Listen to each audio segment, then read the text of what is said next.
So you're working to develop an online scholarly presence, but your colleagues don't really see the value in your work. What should you do? You're going to find out right now.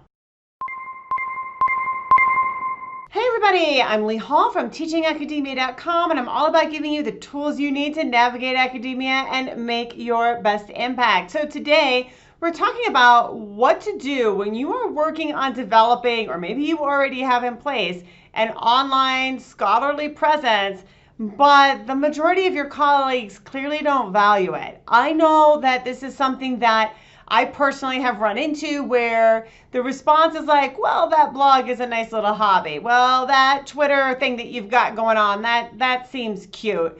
But because because your colleagues and a lot of my colleagues are not necessarily using social media in ways to promote and develop and discuss and examine their work and help others with their own work, they may not recognize the value in doing so. Now, as I've said in other videos in this series, certainly having an online scholarly digital presence, it's not going to get you tenure, all right? But if you do run into sort of resistance or people who are questioning the value of this kind of work, I'm here to give you 3 tips for how you can respond. So let's dive in.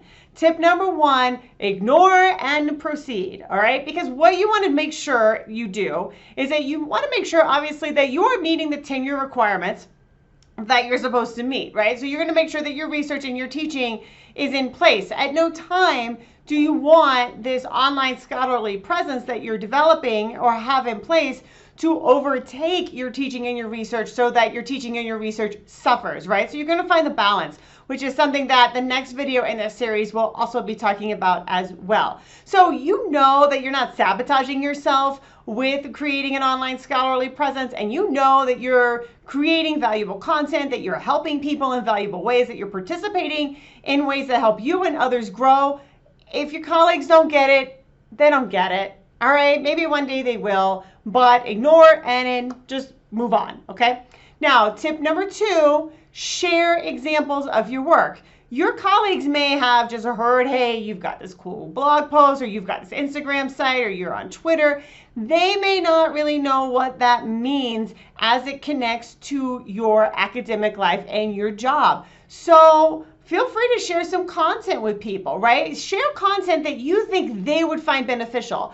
So it's not about, hey, let me try to convert you and make you see the value in this, but just let me make you more aware of my work. And I think that this video that I did, or this article that I found, or this blog post that I wrote about my teaching or about my research, I think you might find it helpful, or I think some of your students might find it helpful, or I heard you were teaching a class on this particular topic and I've developed some resources that I think might help, use them or not, but show it to them. But share your work in ways that are going to meet a need or solve a problem for them or their students. And then number 3, demonstrate the impact of your work. Now, when I say demonstrate the impact of your work, I do not mean, do not be emailing everybody and saying, hey, this is why my work is valuable. This is why it matters.